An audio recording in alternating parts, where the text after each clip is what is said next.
Hello, everyone, and welcome to the first edition of the Plastic Addicts podcast. We're your hosts. I'm Gary Patton, And I'm George Andre. and in this podcast, we'll cover all the major tours, including the PDGA National Tour, the Disc Golf Pro Tour, and all major A tiers throughout the season. If the big names are there, we've got you covered. But before we get started, let's talk a little bit about why we started this podcast and what got us going. So my name's George. I am the Plastic Addicts team manager. I am newly sponsored by Discraft. I'm on the underground team. I'm kind of an intermediate player that's starting to learn how to play advanced golf. Just kind of learn my way, keep playing more tournaments. I think I've been playing tournaments for about 3 years now, I think. Yeah, yep, I would say so. Seems right. What about you, Gary? Well, I started playing in 2011. I've been playing in the MPO division for about 5 or 6 years. I currently play for Team MVP, Paragon Apparel, and we're both sponsored by the shop here, Plastic Addicts. So yeah, we might as well get the ball rolling here. So throughout the first season, we're going to do lots of cool stuff. Like I said, first we're going to emphasize on the tours and kind of get you guys some insider stats and just some cool stuff throughout the season.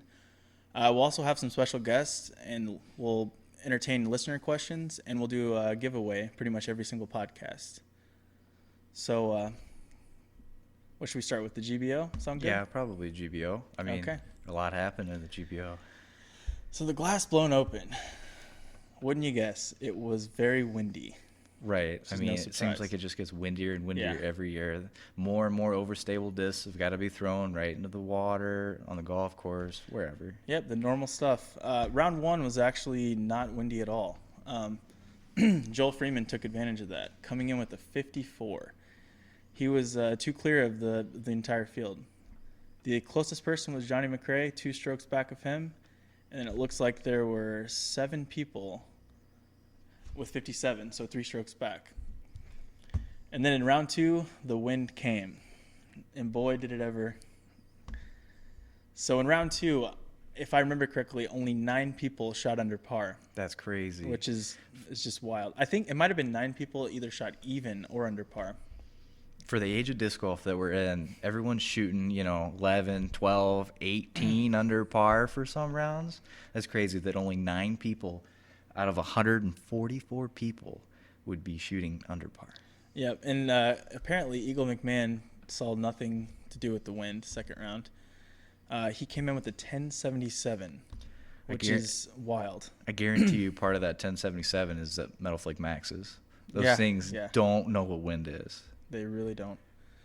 So let's take a look at Eagle's round 2 here. He shot a -8. It looks like he only had 2 bogeys on hole 3 and hole 16. Circle 1 putting, 86% in that wind. That's truly impressive. It looks like he went OB 3 times, and on 18 he was able to save his par. And Paul Macbeth came in with a 4 down that round. And yeah, this is just crazy looking at all these over par scores. For example, your leader Joel Freeman, I need to see where he popped down to here real quick. So he shot a +4 that round. So after coming off an 11 down, he shot 15 strokes worse, and that's crazy. But either way, through round 2, Eagle came out with, I believe, a 3-stroke lead over Paul. Might have been more than that, actually. So he was -8, -4. So -12, 15. No, it was a 3-stroke lead. So then in round 3, Paul Macbeth comes out with a -6, and Eagle shoots an even. Even. Yeah, and that really, just it turned it back into a good race. And then you got Ricky Wysocki shooting a -4, just kind of keeping along with Paul. And it felt like 2014, 2015, the great Ricky versus Paul battle. Yep, you always got to love those battles. Those are going to be some of the best battles in disc golf in the coming years. And in the past, they've had some awesome battles. Yeah, it's come down to the final hole. Yeah. It's crazy. It's literally the Barry and Ken of our generation. For sure. So that's exactly awesome. what it is. And then brings us to the great finale here. So in round 4, the wind came again, and Paul actually shot a +2, recording 6 bogey strokes, and only 4 birdies. 4 birdies. And Wow. then, I mean, what really did Ricky in on the new par 5 hole 8, he took an 8, and I mean and Paul birdied it. That's 4 strokes he got on that one hole. And Eagle played a pretty quiet round, even. A couple of mistakes. He putted pretty well in Circle 1X, 82%, which, last year that wouldn't sound that great because right. all the tap-ins were counting towards your Circle 1 stats. Right. And this year, you actually have to earn them. Exactly. That's good, though. I mean, that kind of giving us a little bit more of a true percentage, and they're not really getting those gimmies. All that true percentage is them nailing those putts. Absolutely. It just inflates your stats if it's not like that. And, let's just take a second and shout out, we have all this information. Matt Kruger, you do an awesome job at UDisc. Yeah, UDisc is breaking the mold for how we're keeping score in disc golf. Yeah, I'm lucky enough to call him a friend of mine, and he just does great things. It's amazing. Live scoring has just been an awesome thing for those people that are, they may not be able to sit there and watch the live coverage, but they want to keep track on it.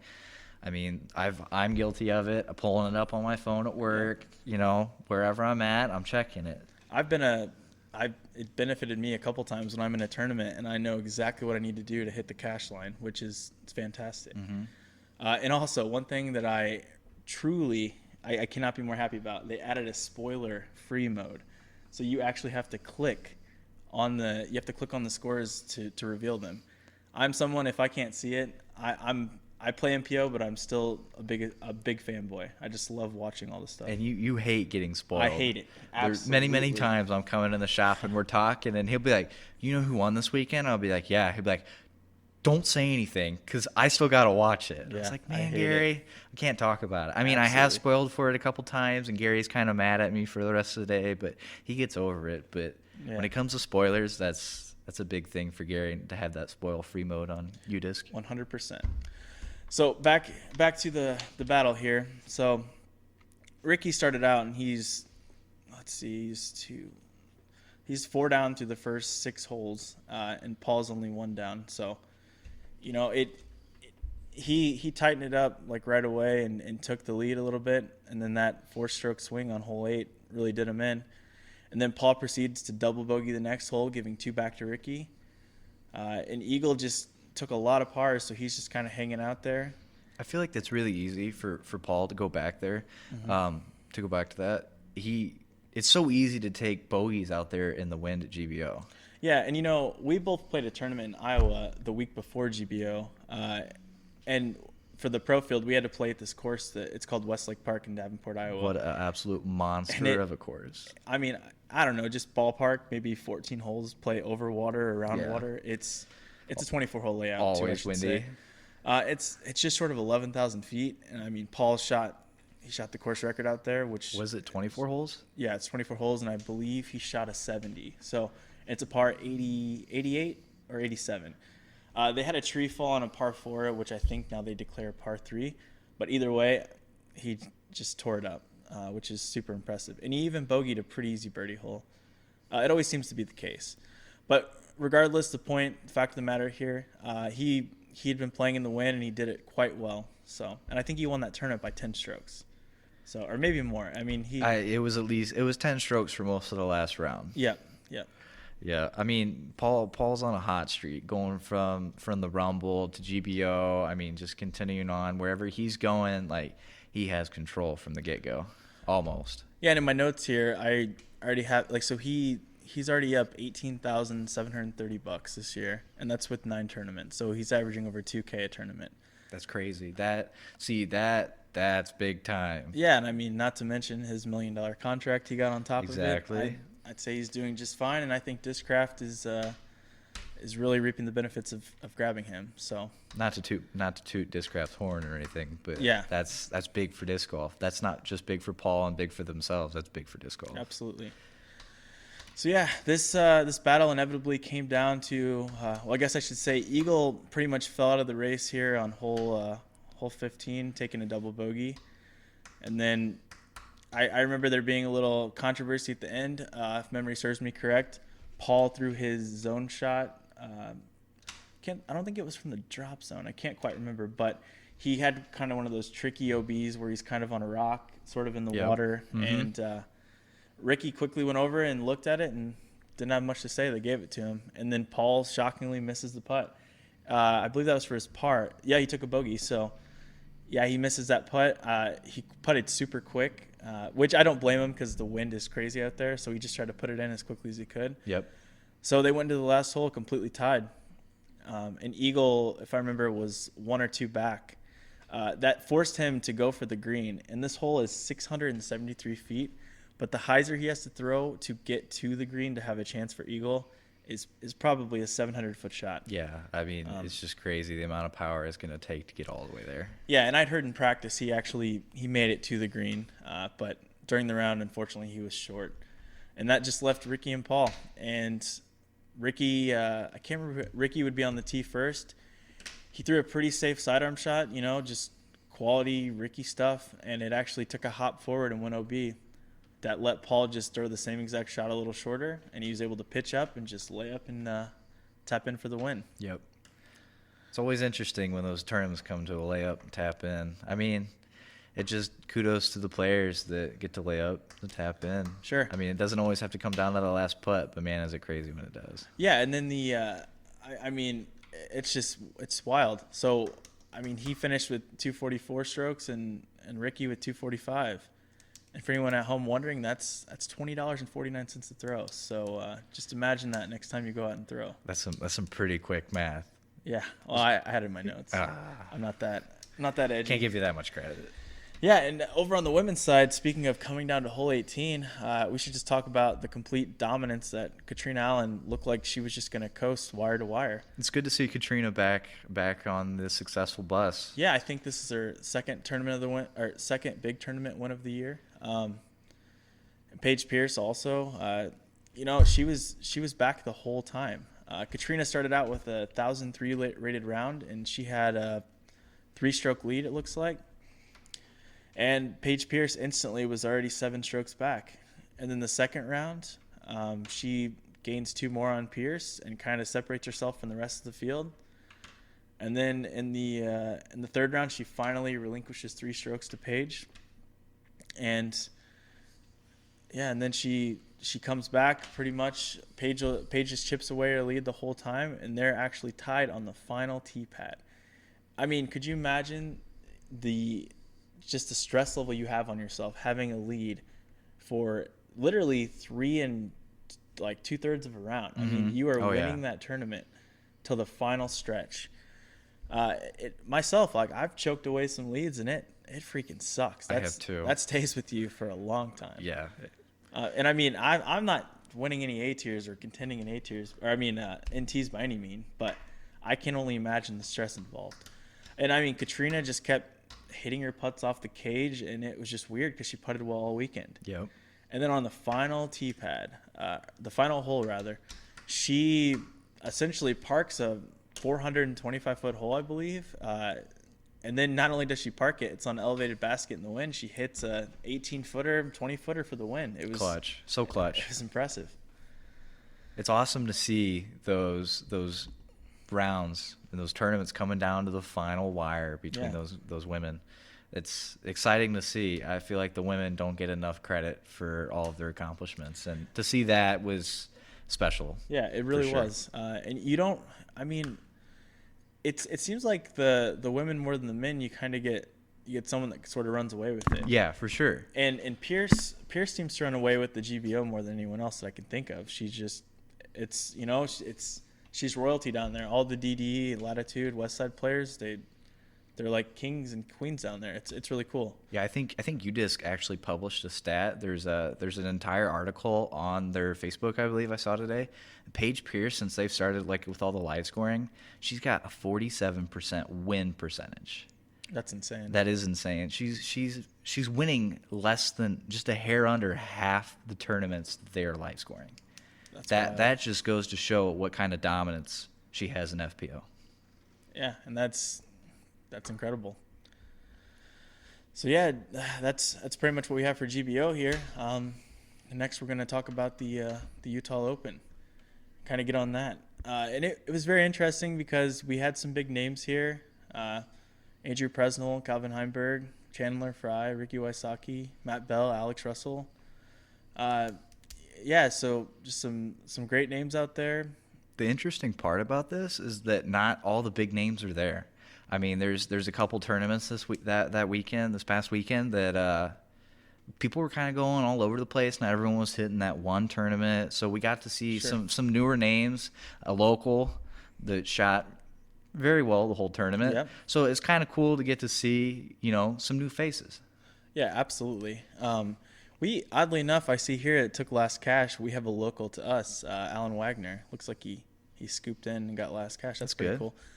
But the local we're referring to is not Alan Wagner, even though he had a great tournament.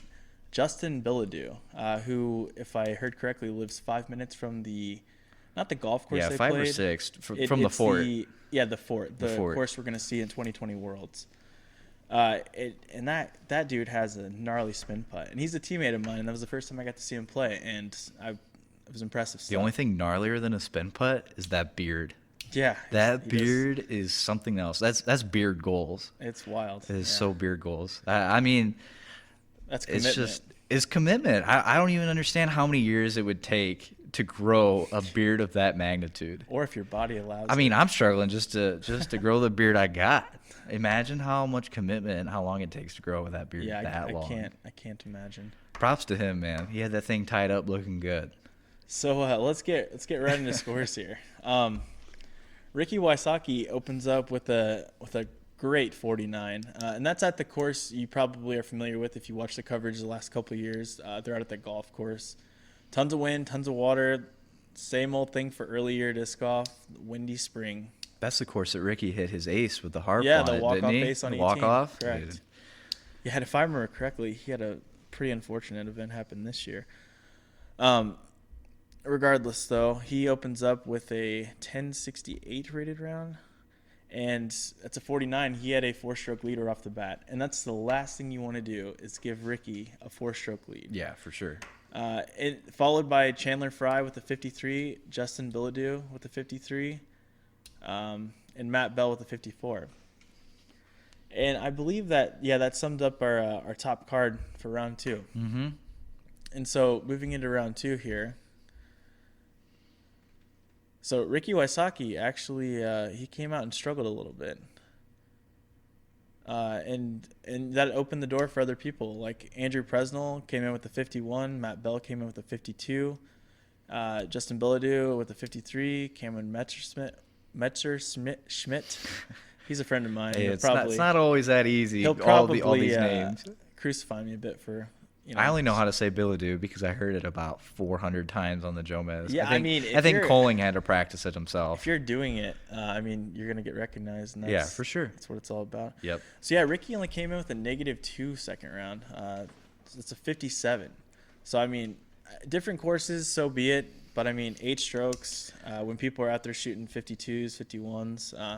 What do you think from the mental side, being a pro, going from playing the golf course out there in Utah to going from that to playing, what is that? It's Mulligan's golf course. I'm not sure. I think it's Mulligan's. Okay. So going from Mulligan's to playing the Fort. That's a massive difference. That's about as close to night and day as 2 courses can get for a big tournament like that for those pros. Yeah, shout out to our area because we're hosting PDGA Worlds this year. Yep. It's going to be literally the same thing because you're going to be going from Lake Eureka, it's just wide open, and you're going to be going to Northwood Gold. Which is tough. Yeah, I've played a lot of really good courses, a lot of the top 10s on like DGCR, and it is up there. Mm-hmm. Boy, is it. 2 par 5s over 1,000, neither one. One of them it's impossible to eagle unless you throw in. So, but you know what? We'll get to this other stuff later. That's talk for another podcast. Getting kind of sidetracked, or maybe later on. So, fact of the matter, Ricky struggled in round 2, and it opened the door for a lot of people to kind of come on up and get their top card opportunity. So Chandler Fry, he followed his first round with a -5 second round. It's solid. Yeah. Alex Russell, -3. That's all right. But Justin Bilodeau just scrapped it out once again and Banging putts. and, yeah, and taking names. So during that footage, he got fortunate quite a few times. Just like any tight course, you kind of have to take advantage when you're given opportunity. Yeah, you got to hit your lines, and if you don't hit the trees, you're gonna be in a good spot on that course. And that guy absolutely took advantage of everything. Yeah.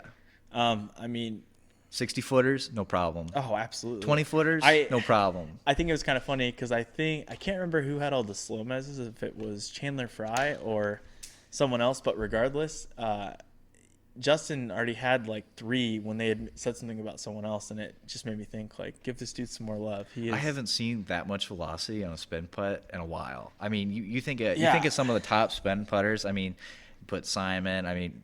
Rick kind of has a little hybrid. Like they don't really throw it like I'd call he Rick was like a pitch. And Yeah. Simon's got a really floaty, slow, like nose up spin putt.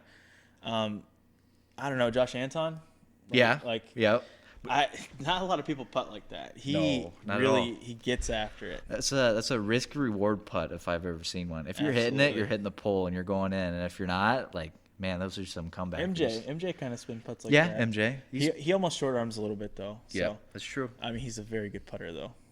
I'm not ragging on that. All these people are great putters in their own right. It's just putting in of itself is not something that you can copy from others. You got to have your own little style. Yeah, absolutely. And unlike the GBO with these, I'm not sure about the 303 Open yet. I'm gonna kind of look at some stats here in a minute. But between this and the challenge at Goat Hill, like they're, the leaders of this tournament and the people that won, like they really showed out strong, and I mean the last round of this tournament was insane.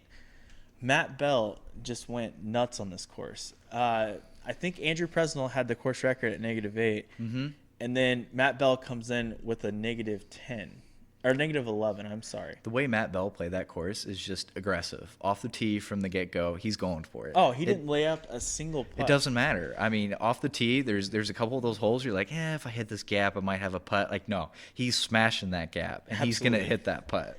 Yeah, and I think he was the 2017 putting world champion. Yep, and 2017. I think I played around with Matt or I've been in a cart around him and stuff. I've watched him play a few times, but whatever he was on during that last round, he was absolutely on fire.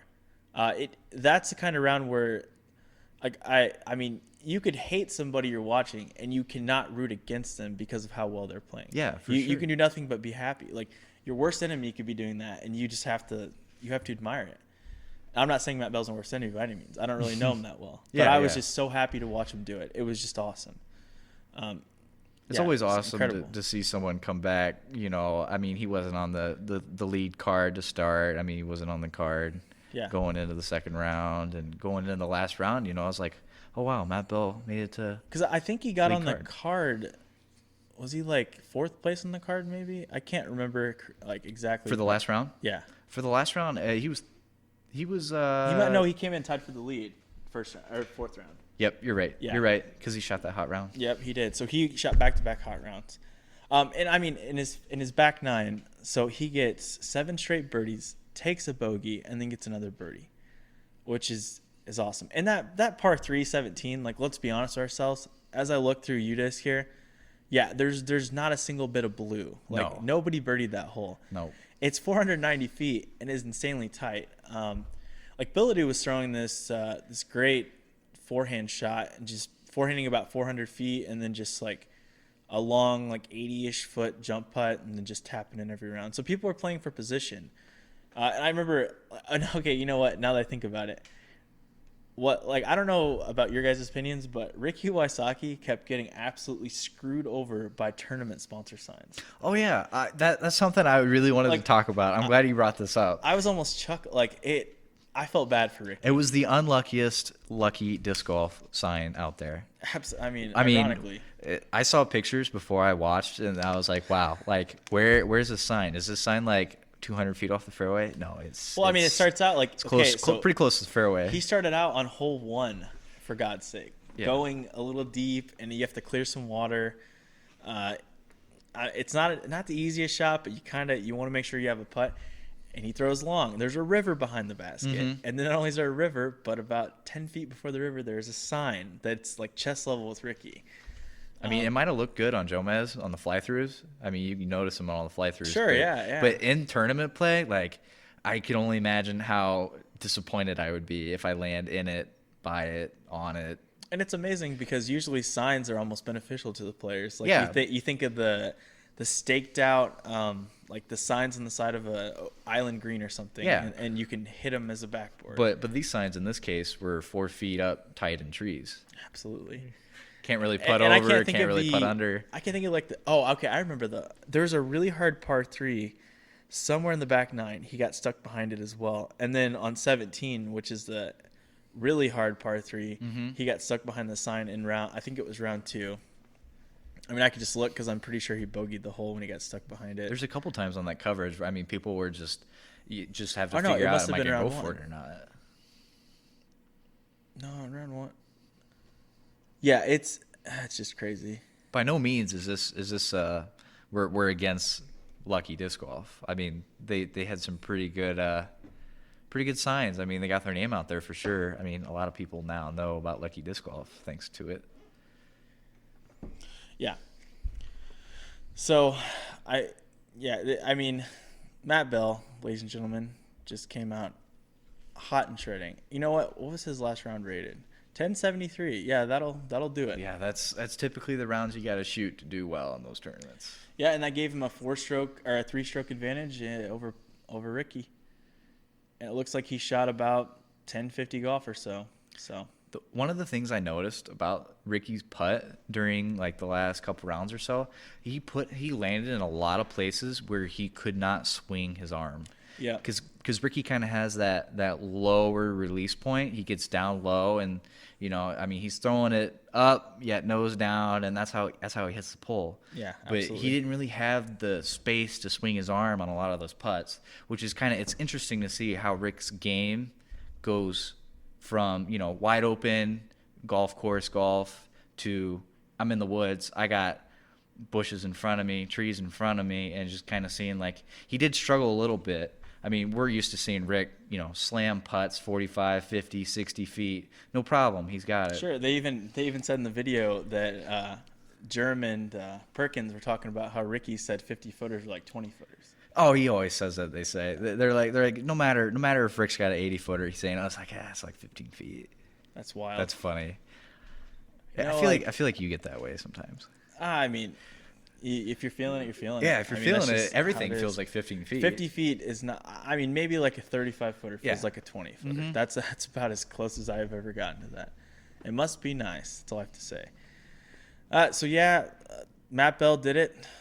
Ricky comes in second. Chandler Fry cleans up third. Shout out to the Chanimal. Yeah, Chanimal from Alex Team Russell. Discraft. Alex Russell's been playing great this year, by the way. Yeah, I mean, he's off to a hot start. He's kind of, he popped up the end of last year, maybe mid last year, and Yep. he's been doing it real well. Those forehands were on point. I was really noticing. His putt too is clean. I mean, it is absolutely butter.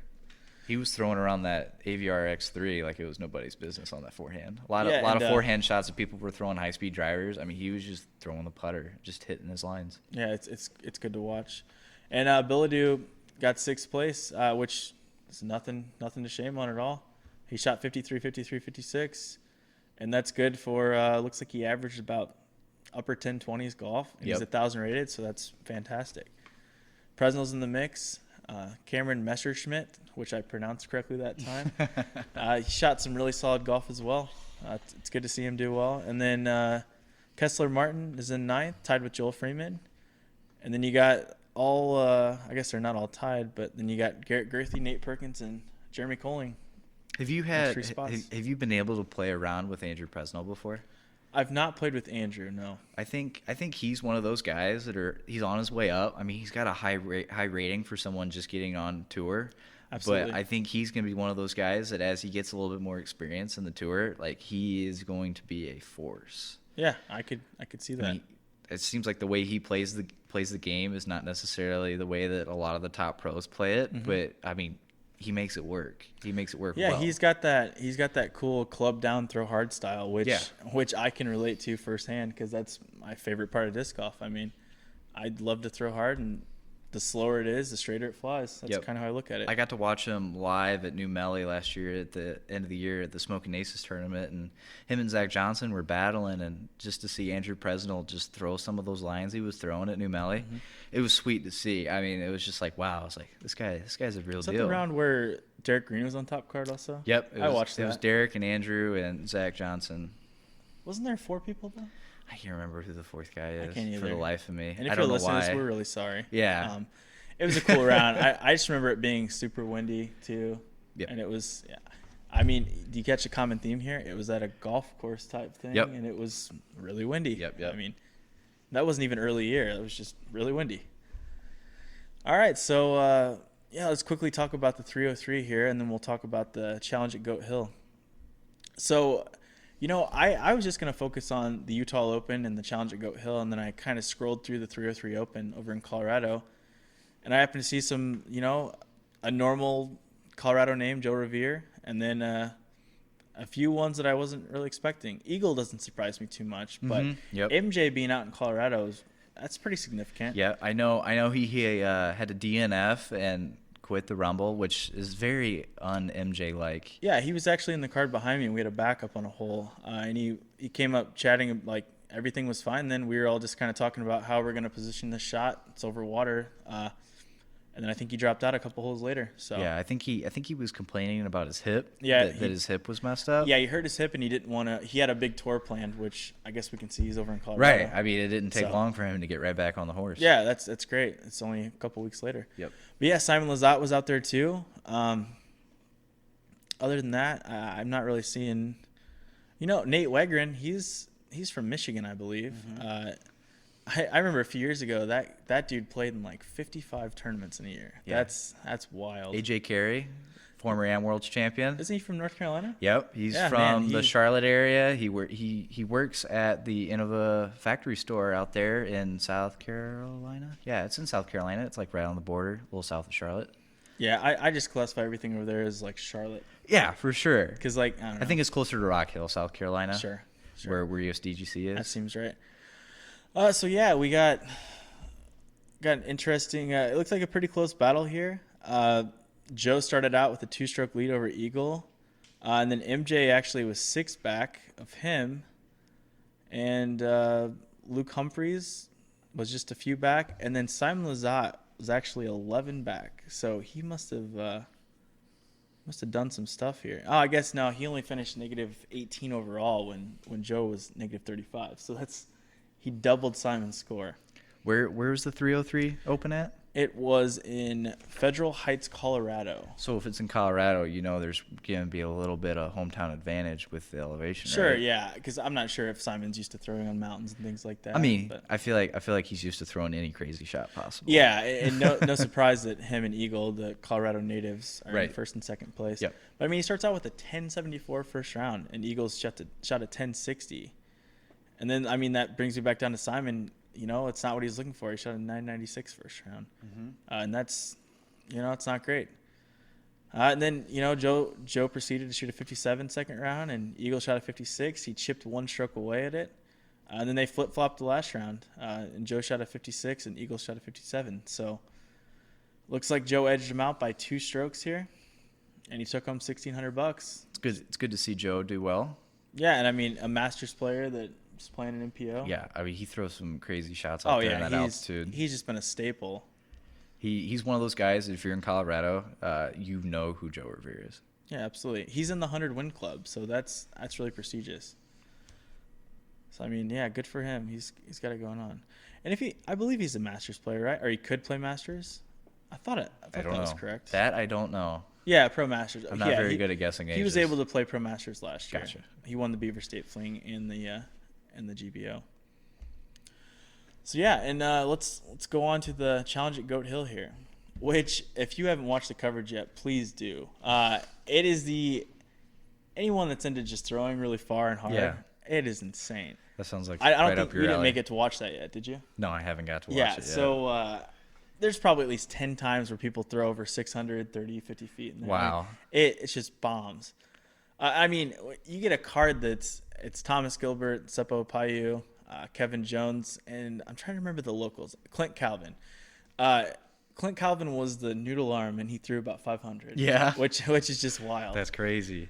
And it's absolutely insane. Seems to be the way that pro disc golf is trending. If you Yeah. don't have that ability to hit that 550, 600 mark, like you're going to lose a lot of strokes in a lot of tournaments to a lot of people. Yeah, unless you just have like, I think a Kale who throws like Kale Visca throws pretty far, you know. Probably Yeah. throws 500. But his mid-range game and his putting, Smooth. He's scrappy. He's he just so pulls smooth. it in. And he's also, I'd say he's got a 400-foot M4 shot, and that's Not going a to lot get of you a people long got way. that shot. Exactly. 400-foot with the mid-range helps you get That's stuff the done. smoothness and the fluidity, smooth as far. Absolutely. So for the Goat Hill, or I'm sorry, what's the actual name of this? It's the Challenge at Goat Hill, driven by Innova. Thomas Gilbert starts out with a 57, 1044. And keep in mind, he's 995 rated, no slouch by any means. He's been up and coming. I've seen his name on a couple of big leaderboards. In this tournament had SFO in it, Kevin Jones, AJ Risley, a couple more 1,000-rated players, Chris Pinegar. Hopefully I said that right. Clint Calvin. We got Nick Newton. He's solid. Eric Oakley, Kyle Ekman, Max Nichols. Just some solid. Sias Elmore's on there. Okay. Another teammate of mine. Shout out to MVP a little bit there. So yeah, he opens up with a 57, 1044. Seppo's 2 strokes back and Kevin's 3. And AJ actually only shot 2 strokes back as well at a 59. So then let's look at a little bit of UDIS stats here and kind of check it out. Oh, and boy, if there were eagles galore in this tournament, at least towards the top. I see a couple down below here as I scroll down through the results. But yeah, first round, it looks like Seppo had 2 eagles on hole 6.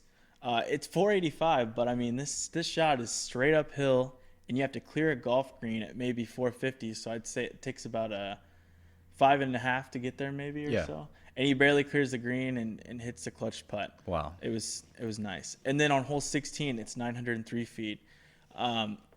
It was just so interesting. If I'm thinking of the correct hole, he throws a hyzer flip that is insanely far to the left and has one of those like real slow late turns and just holds the turn forever. It goes down a hump, and there's really no danger on the hole. He flexes out. If I remember his drive correctly, it was 687 feet. Wow. And then he just throws a standstill flick approach to get an eagle. That's crazy. I wish I had the opportunity and the willpower to throw a shot like that. Oh, and I'm thinking of last round. Either way, he got the eagle, and it was sick.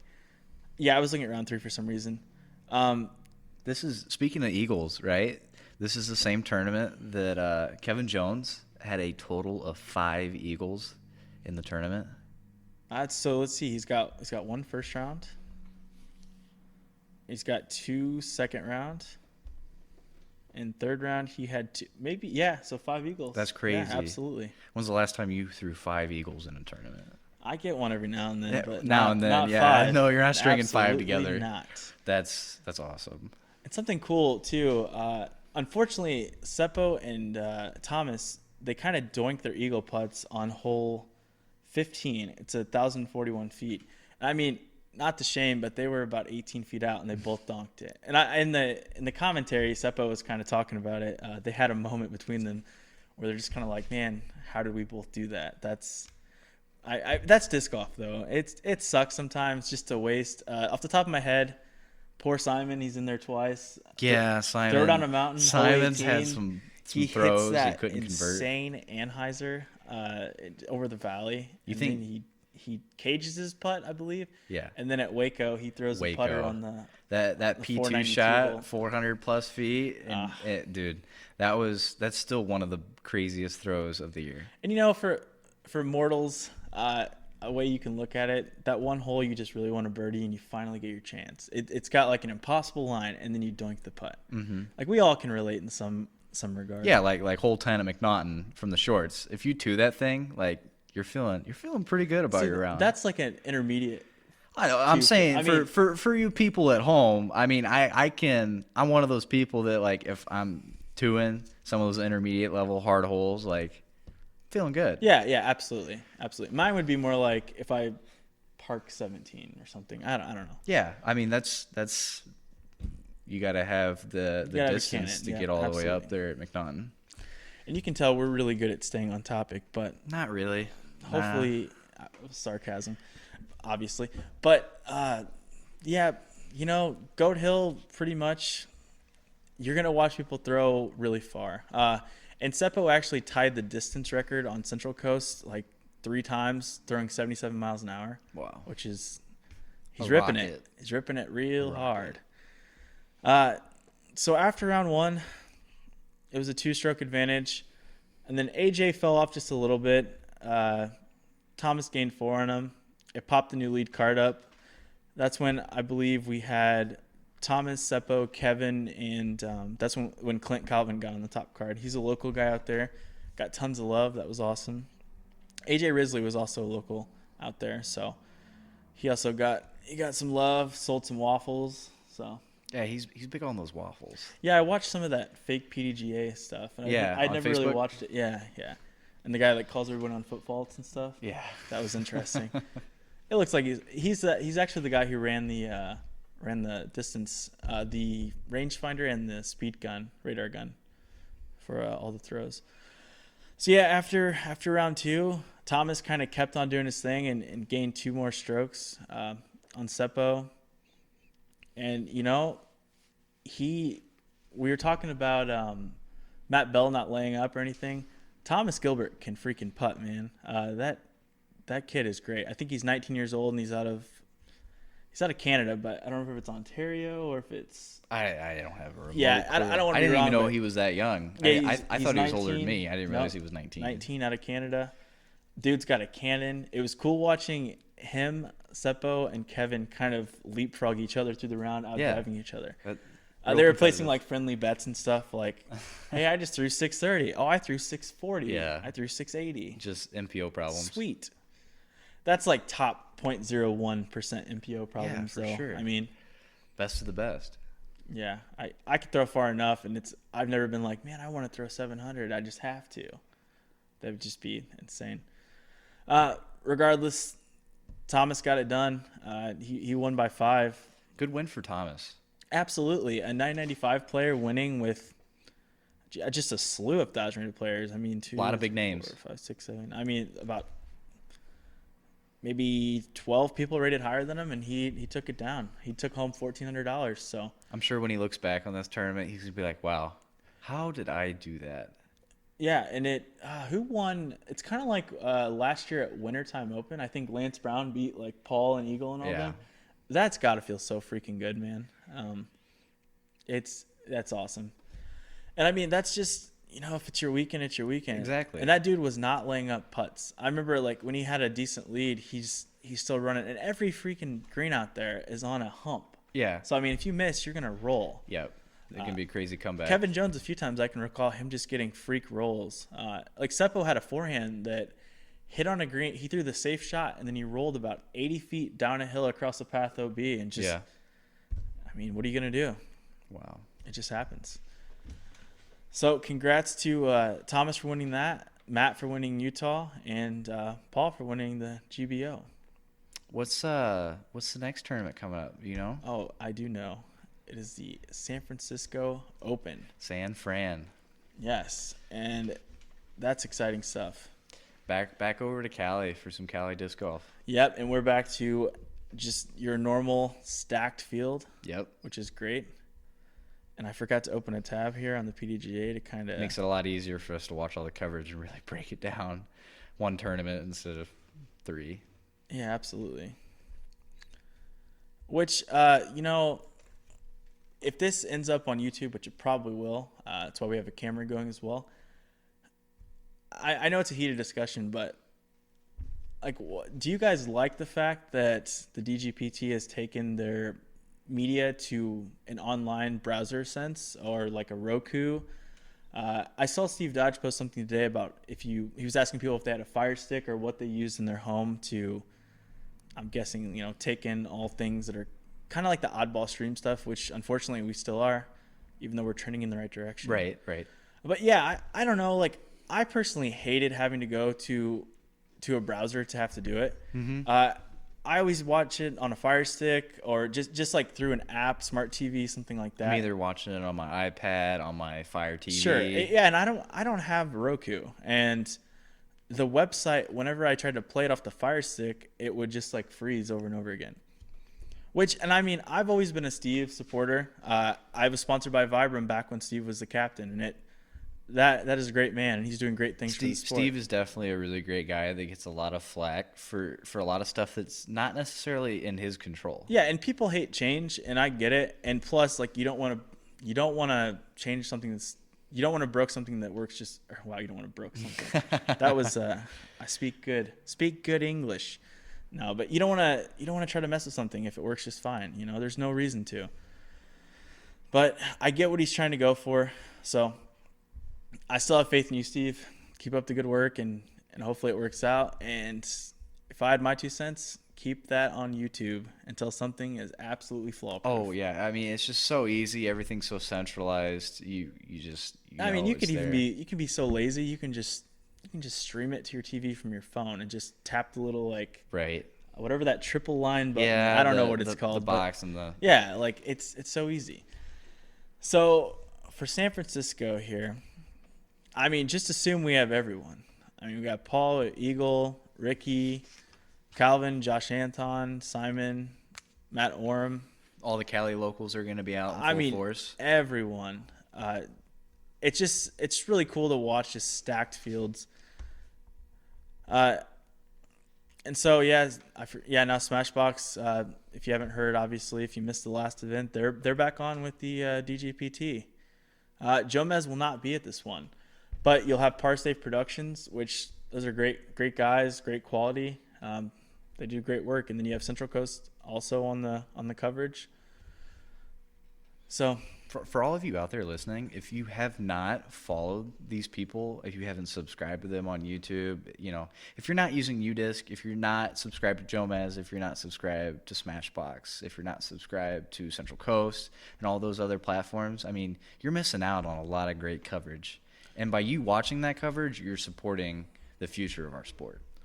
Yeah, go and give them your support. I mean, it's the only way to help us grow. Yeah. Which, it sounds like we're beating a dead horse here, and it sounds very obvious, but, we wouldn't be saying it so much if it wasn't true. It's a massive milestone that Jomez hit 100,000 subscribers. Yeah, that's wild. Like, I mean, YouTube is truly huge now, and I mean, to hit 100,000 rather, that's big deal. I thought their video, revealing their play button. That was awesome. Yep, that was cool. It was really cool.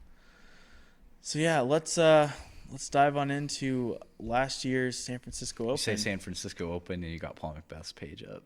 I love it. Oh yeah, he does it out there. It's Paul Macbeth. It's gonna be interesting because it'd be cool if he goes back to back and he's switched sponsors. Right. And that just. Discraft fans have to be loving this. I'm loving it. And then Paul Macbeth fans, Discraft has gained so many fans because of that. I've been a good fan of Paul Macbeth from the get-go. From when I started playing, I was like, man, this guy is someone to watch. Yeah, I mean it's perfect. Yeah, he throws, his form is great. It's hard not to like it unless you're I'd say unless you're in that very upper echelon and you're having to play against it. Yep. Which I can look at every pro and be like, all right, I can figure out something and stay close. But him, Ricky, Eagle, those are the ones that are hard for me to really humanize. So it's fun to watch. So last year, no surprise, Paul Macbeth on top, Eagle McMahon second, Ricky third, and Simon fourth. And this course is a pretty long course as well. You're gonna see maybe some Eagles. I just see Paul has an Eagle. Yeah, there's a couple more Eagles in here. So if I remember correctly, last year, putting is going to be crucial because this course, you can get opportunities, but they're not necessarily the best looks here.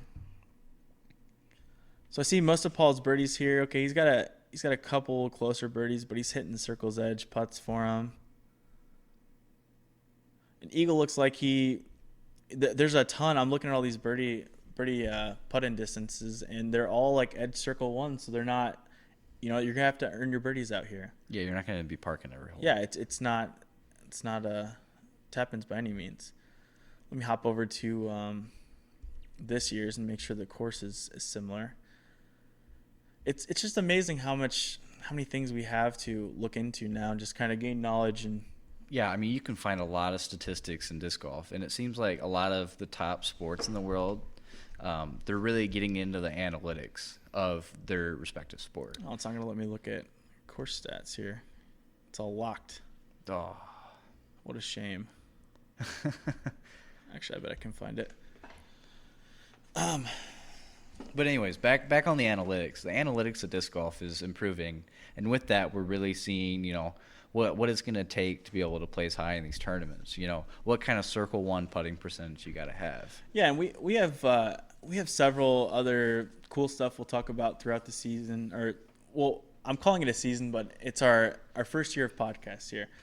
And I mean, we're going to talk about a lot of cool stuff, and one of those being, kind of compliments of what he just said. Is like, is it feasible to go out and try to do what the touring pros do? Like, are you going to make the amount of money? Like, how much do you have to grind? What place do you have to average? How much money are you going to be able to take home? It is just truly a grind. And unfortunately for about, the 99% of us MPO players that aren't going to be getting in top 5 every time at an A tier, Yeah. you literally pay for if you're staying at a cheap place to stay, you kind of pay for your weekend. You can do it again next weekend. And then as long as you keep kind of doing okay, you're breaking even. Yeah, disc golf doesn't really have that ability of, like, you can take your winnings and you can kind of stash it away. Mm-hmm. And you kind of it depends on the person. But for the most part, you're going to take your winnings and you're going to invest it into the next tournament. Absolutely. You're not going to take it and save it for yourself or invest in, elsewhere. Yeah, and that's where, like, having sponsors is key. Yeah, so just from what I'm looking at this caddy book here, this is just monster after monster hole. 400, 380, I saw 1,000, 599. 800. Then you got. It's like, this is interesting. It's an FPO, but And the course at San Francisco Open is moderately wooded, right? So there's always trees in play. I mean, sort of. It's a golf course mentality. It's kind of what you're dealing with. Gotcha. So, I mean, unless they change it, it looks to me like, across cart path. Yeah. So it's OB golf green. It's gonna be for like the third time this season already. Well, depending on what coverages you've watched, but it's gonna be that extremely windy. I don't know if it's gonna be extremely windy, but it's just gonna be your really fast fairway, lots of OB. Who can keep it in bounds? Who can putt well? Second shots are important, and getting off the tee clean is going to be huge. Getting off the tee well at golf courses is kind of like your make or break. Yeah. You're not really having to scramble unless you're throwing OB or you're throwing a really bad grip lock, or if you're hitting the fairway on a golf course, like, you probably going to give yourself a pretty good chance at getting your birdie. Absolutely. All right, so let's get into our picks for winners of the MPO and FPO division at the San Francisco Open. Who you got taking it down, George?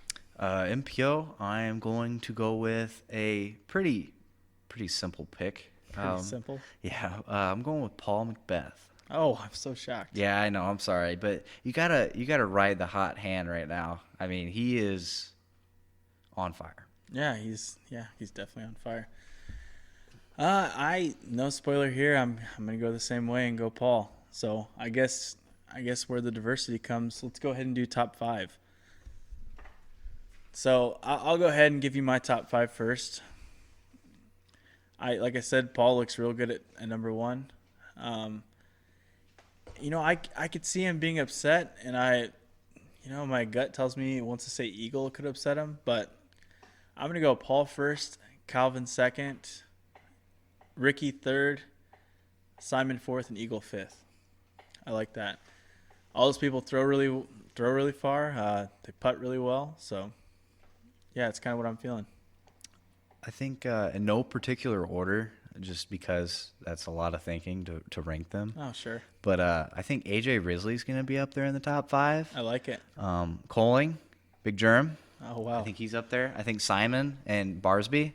I think a lot of people kind of count Barsby out. Then last pick for my fourth guy, Josh Anthon. Oh, I like it. I think Anthon can make some moves out in Cali. Yeah, I went with the safe chalk, and George is playing the cash game, the big picks. I like it. Gotta take a couple. Yeah, Barsby is the definition of scrappy. That guy can make it work. So I respect it. And then for the MPO side, FPO. FPO. Can't forget FPO. No, and I acted like we started with FPO. So who are you feeling taking down that? I feeling Paige Bjerkes. I like it. I think Paige, she's feeling it. A lot of things are coming together well for her. Mm-hmm. She won. She was the pro world champion. Yeah, as we see on this PDGA page that you guys can't see right here. If you go to the PDGA page, it's pictures of Greg Barsby and Paige Bjerkes all over the place. Always the previous world champions are on the background there. I think not Katrina. I'm sorry. I think Paige Pierce is going to be pretty mad after GBO, and she's going to have a vengeance. I think she's going to take it down. And I actually think Sarah Holcomb's going to get. I'm kind of in no particular order, but I feel like Sarah Holcomb's going to do really well here, as is Katrina Allen and Paige Bjerkes. You think this more open golf course is going to lead to Holcomb's forehand skills? I think she's going to keep it in bounds, and she's gonna attack when she needs to. And also, I really want to you should keep your eye on Rebecca Cox, because she's making stuff happen. And she's got a great putt. Rebecca's up there for me too. I kind of thought about taking her, but she's just improved. Because at first Ricky Wysocki sponsored her as one of the few people he sponsored to start, and she's grown into such a massive force in FPO. A couple more years, we might see her at the top. Yeah, absolutely. And if I remember correctly, we were talking about Greg Barsby so much. When the Pro Worlds was in Appeling 2 years ago, her and Barsby actually won the world's doubles, like the mixed doubles. So that's pretty cool at the IDGC. So that's cool, and it should be a fun event. I'm excited to watch it on whatever streaming outlet it'll be on. I'm not 100% sure yet. Hopefully it's YouTube. Yep. Steve Dodge, shout out again. Please, Steve. Please put it on YouTube. For now. Yeah, until we have something get the kinks ironed out, and we'll just or just until everyone can access it real easily. Yes, exactly. So I agree. You give some people something to do during the work week it's very enjoyable. Yeah, 100%. That's watch live disc golf. And also, like, I'm happy to see the women's rounds doing well. I remember at GBO there was, I think, 3,000 people watching in the last day for the FPO, and that's revolutionary right there. That's big numbers. Yeah, that's good stuff. That's pro MPO numbers. So yeah, there you have our picks for the San Francisco Open. Let us know what you think in the comments. Who do you think's picking? Yeah, and you know what? I'll make you guys a little side deal here for another winner. If someone gets, let's say someone outside the top 5 that we've suggested wins, and you correctly guessed them below, we'll get you something special and ship it out to you. A cool prize. Cool. Yeah.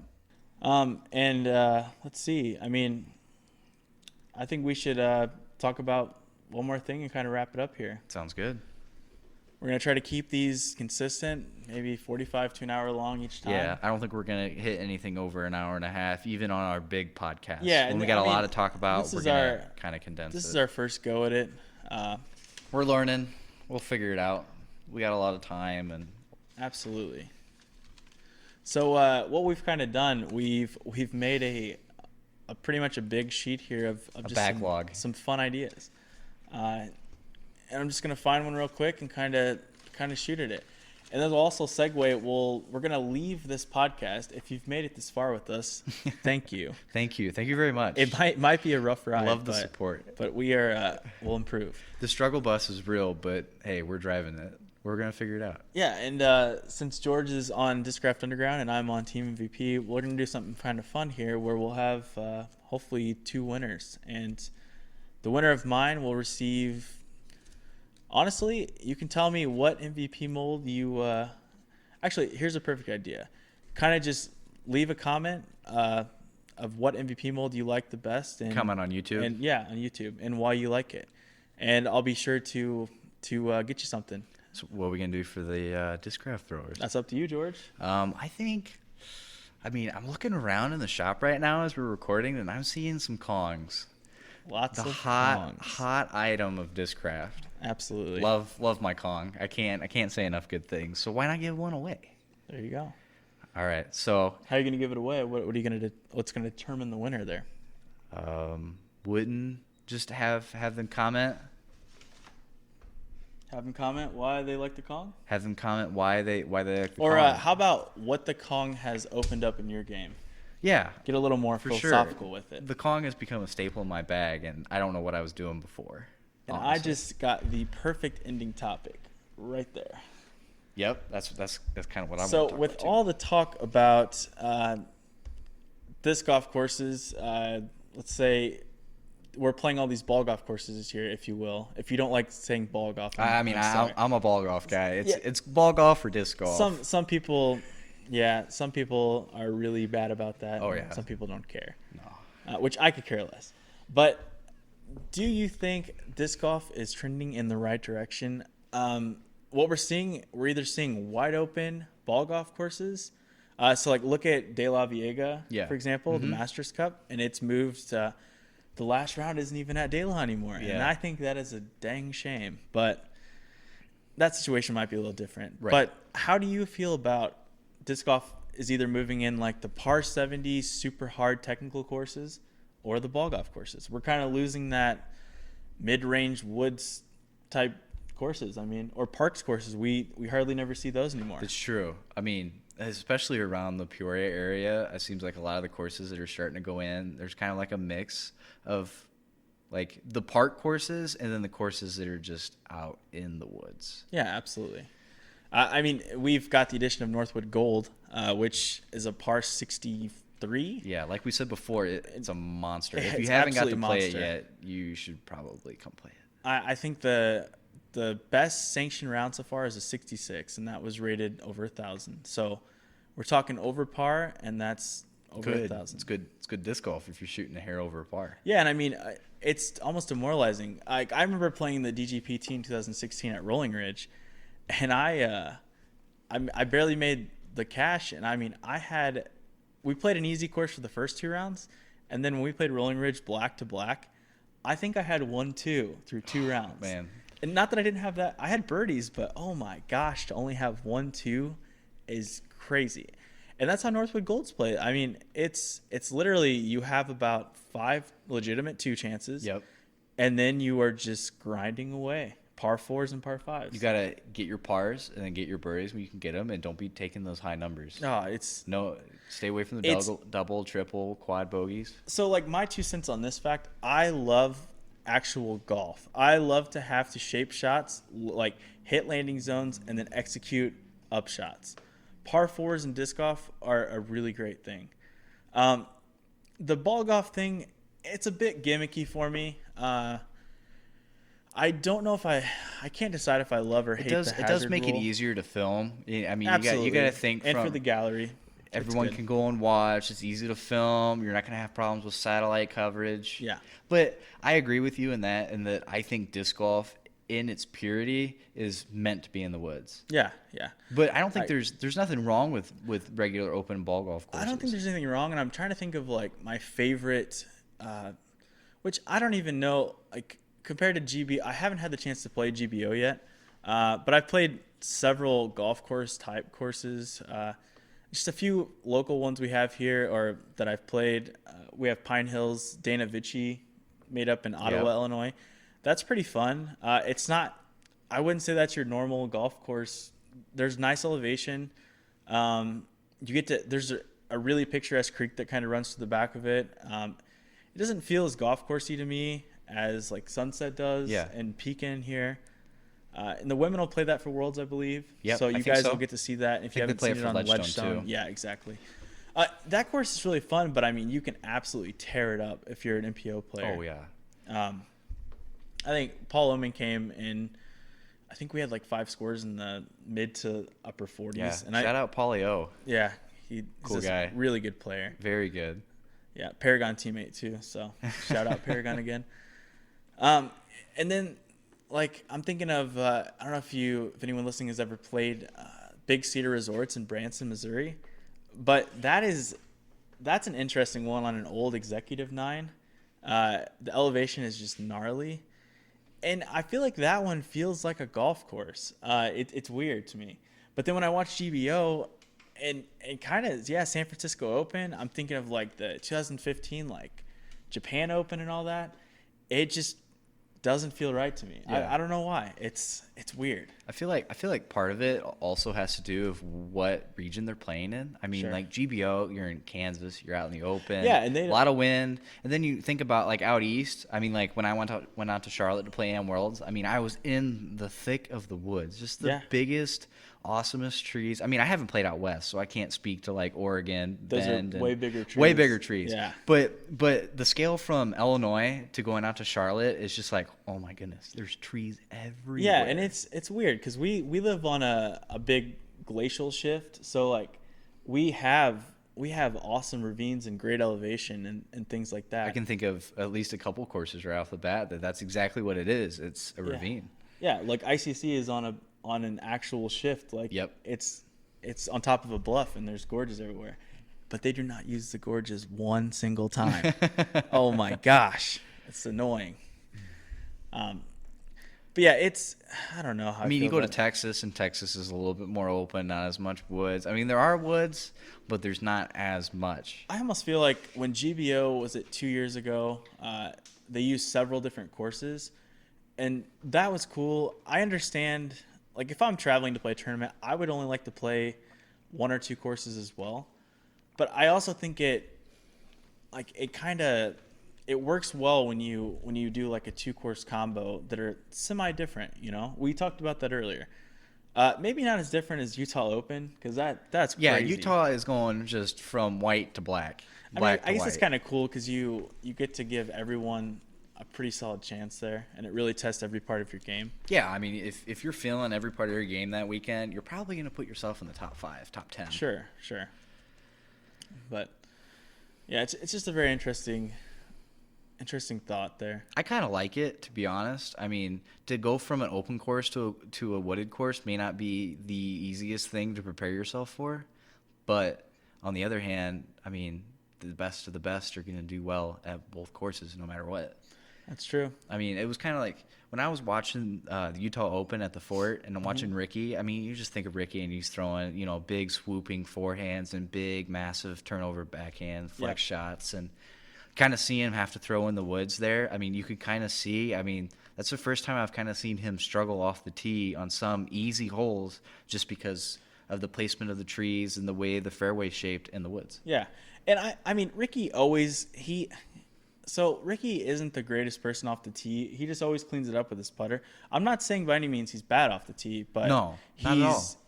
I don't know who I like. Normally he's automatic though. That's the difference. He's always giving himself that look, and he's always hitting that 40-footer when he needs to. Just and if you go clutch back stuff. and you watch the last round at Utah Open, you can see that a little bit.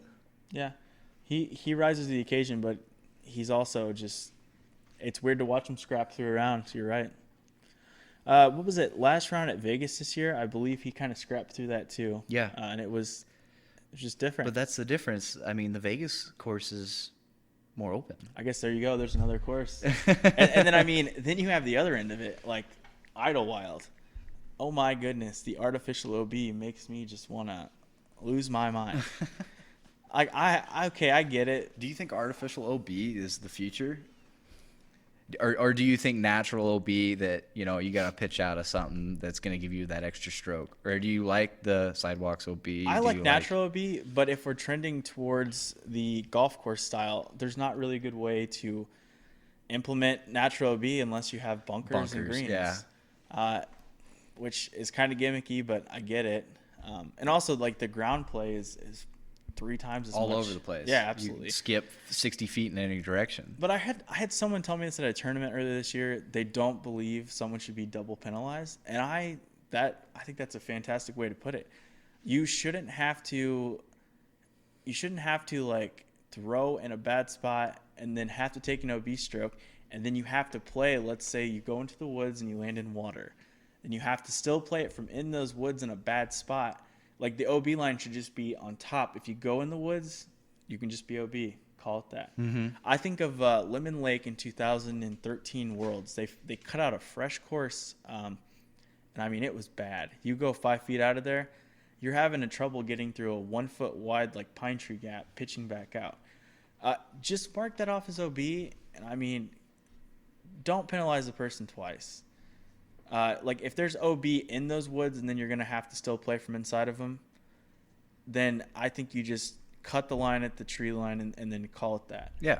I don't think you should ever be double penalized. I think whoever told me this, if you're listening to, thank you. I don't know who you were. I can't remember. I can get on board with that. Yeah.